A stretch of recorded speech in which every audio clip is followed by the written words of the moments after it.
we're down to the crunch. There's still a ton of stuff left to do on this thing, and it's kind of slow going. It's a little monotonous. Most of the things have been kind of annoying. Not most of the things, just enough things to really hold me up and have been annoying. So yeah, I'm gonna stop talking and get working because there's all kinds of stuff to do, and I don't know if it's all gonna get done. As you can see, I got the holes drilled in this thing. I'm gonna spare you all the hole drilling and grinding and junk today. Because let's face it, you've seen it about a jillion times anyway. I'm pretty sure you don't care anymore. Yeah, but anyway, I gotta bend these bottom little feet. I'm gonna polish up the whole thing. That way it looks pretty for the show because I'm not gonna have time to paint it. So I'm gonna make it all chrome looking and then anti-spatter it so it doesn't rust. Sorry, I'm getting a little too carried away. So, there's the bracket, all nice and silvery. And I hope that's a good angle, I can't see the camera.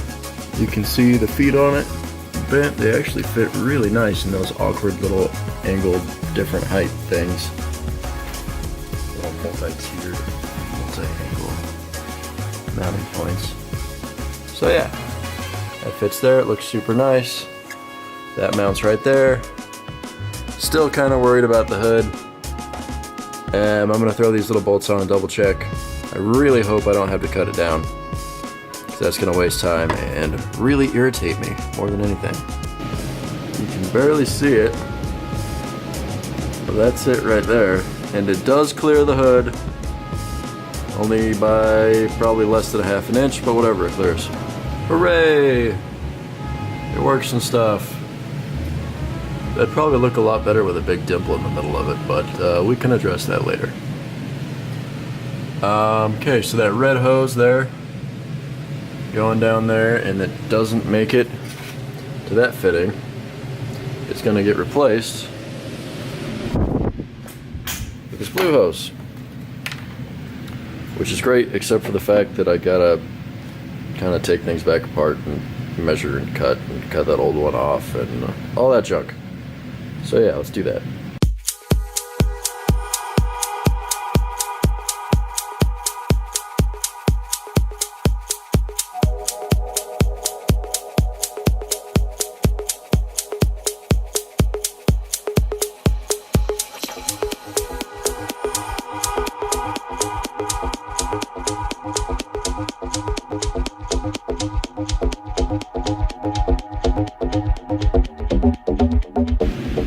In case you're wondering,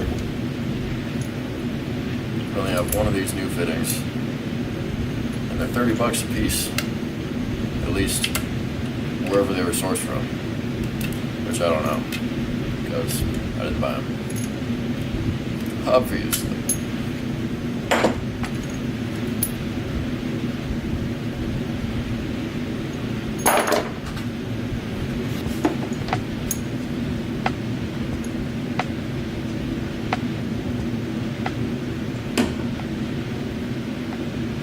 Always be generous. Be simple. Alright, so from where the thing is, it's going to go out and curve right. This thing already has a memory going that way, so I'm going to line it up as such. If you're doing things like this, I highly suggest that you have something at your disposal, whether it's friggin' old oil, not old oil, like fresh oil, assembly lube, frickin' something, some sort of lubricant that makes you install stuff easier. Highly recommend.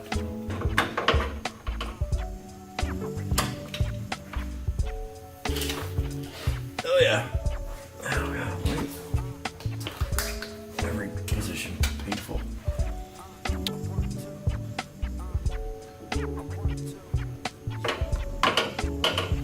Let's see if we can undo this.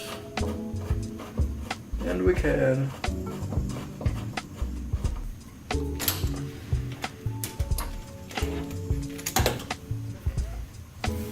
Oh yeah. Okay. So let's see if these things work. They're ancient. They're kind of effed up. I think somebody cut a wire that was way too thick, or it's the wrong material. Please work.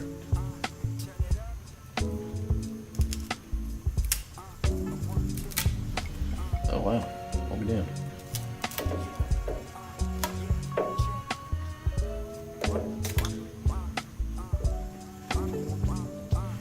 How was that possible? Because there's no steel in there. This is not a ridiculously high pressure line. Yeah, it doesn't say. I don't know. But anyway, it doesn't need to be high pressure. So why use the line? It's more expensive and way more difficult to work with. Alright, that bottom line there was a little tricky. It's pretty tight. Kind of everywhere. By tight, I mean, like, there's actually a little bit of tension on it. Like, it barely made it from there all the way down through that little shimmy, little flirp and slurp. And yeah, but it's on there. And then you can see the blue line actually fits really well. At some point, maybe the AC line will go on top of it. Not sure yet. It's on top back there, but it's underneath right there, just kind of the way everything fits right now, but we might massage it all to fit a little different. But looks good, fits well, has some nice little curves in it. So yeah, on to other stuff. Thank God.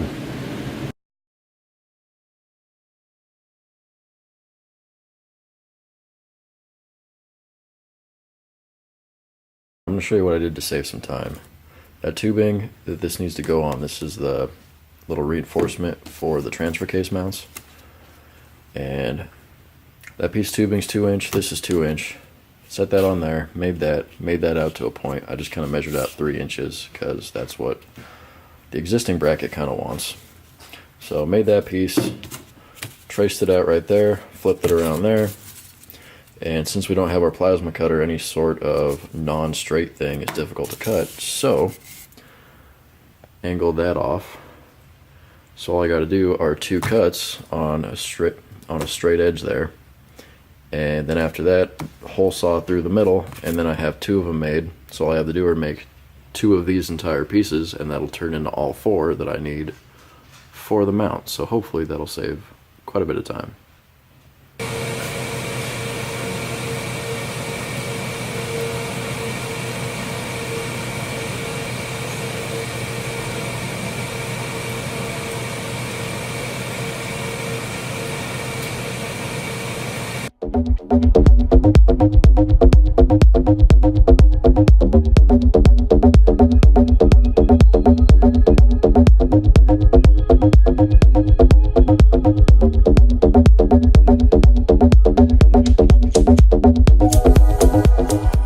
I didn't get these wheels balanced.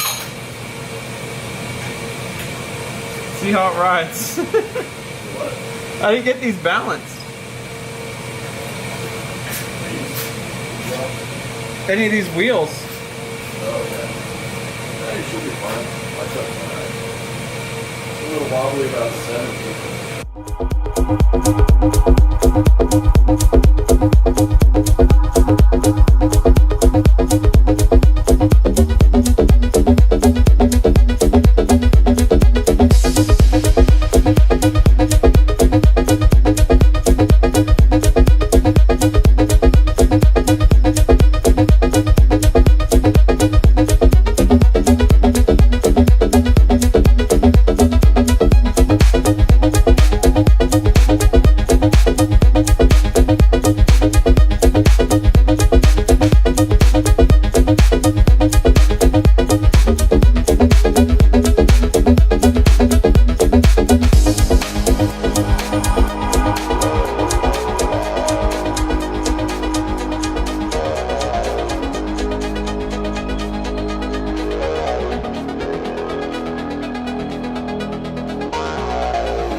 Snap, Ringo, snap!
So the steering, it's not perfect right now, but it's in its home, which is kind of a big deal. I mean, obviously that needs to get connected.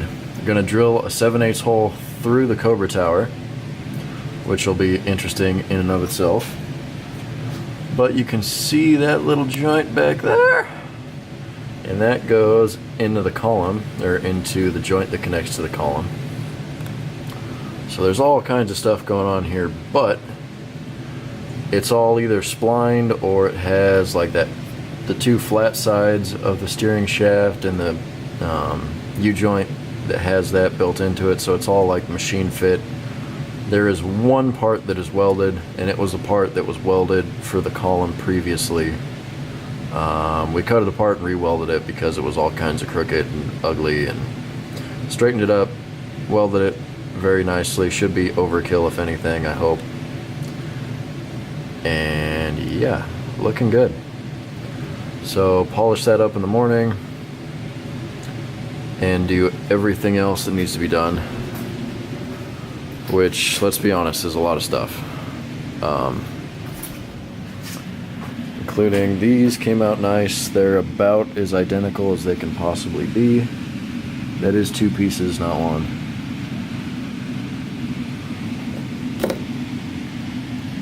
Yeah, so those are going to get cut. Well, actually, get cut like right there and right in the middle. I'll round that off a little bit. This side that's higher, I'll probably go on the top, kind of grab on to that piece of tubing. But yeah, those will make my forward mounts for the transfer case frame side mount thing. Weld those on, weld the back over here, right there. That right there on both sides needs to get welded still. Focus, damn you. Well, you know what I mean. So yeah, that, let's see if we can get it. Oh yeah, that is where those weird triangle things with the holes in them go. And yeah, drive shaft, fluids, bleeding the brakes is going to be interesting. Really hope the brake system doesn't have any leaks. We'll find out. Yeah, so these are bits of, damn it. So these are bits of the steering, ow, that we hacked off to make everything the right length. You can see this used to go inside of there.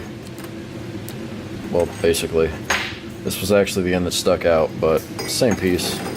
And this was the far end. Whatever, I'm not gonna fight it right now. And this was, that was another piece of the steering. Kind of had the same thing going on, and we hacked off that much of it, but it like got bigger, so we couldn't hack any more into it, so we did that. Yeah, so it's part of what we had to do to make the steering work. There was a lot of what we had to do to make the steering work, and it's not over. Look at distant memory. Steering, steering, more steering. Oh my god! There you have it, guys. Another day at Cougar House Garage. Bringing it back to the studio. It's officially crunch time for us for our car show. We only have a couple more days and a bunch of things to finish up. We have to finish up our steering. Down in the steering box, as Brandon showed you, with the triple-headed Hydra steering unit with all those universal joints in there. 2 Borgeson universal joints and 1 1981 Toyota pickup universal joint that's on the steering box itself. Today Brandon got all the power steering stuff buttoned up, pulled off the old trail gear hose that had metal inside of it, and put on the new air motive hose that we ordered up. Put that on there and relocated the reservoir, got that all buttoned up. Even ran the little one down to the cooler and got that all done. So now we just literally have to fill the system and bleed the PSC ram assist down there, get that all bled out correctly. I got the rear diamond axle hub put on there. That's a full floater diamond axle setup, so it's pretty much a front spindle off of a mini truck axle on the back, and then you use front hubs on the back as well, and it has 89 and 95 V6 calipers back there, and then we've got the 96-02 Tacoma V6 brakes and calipers up front, so it's A little bit bigger up front, a little bit smaller out back. Pretty good combination, if you ask me. And then that's Diamond Axle's design there, that you put that solid hub on there, get that all cinched down with the Toyota style hardware, and then they got that really nice aluminum Diamond Axle cover that actually covers up the C-clip that holds the axle shaft in there. And it's got a little ring on the inside that prevents it from getting water in it, a little seal there. So once you get that cinched down, it's all sealed up and good. I really like that design. I think it looks really clean. It looks super cool.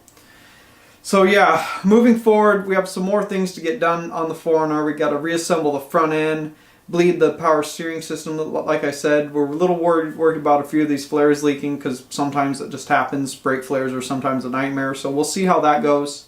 But anyways, thanks for watching today, guys. Thanks for being here. Thanks for your support.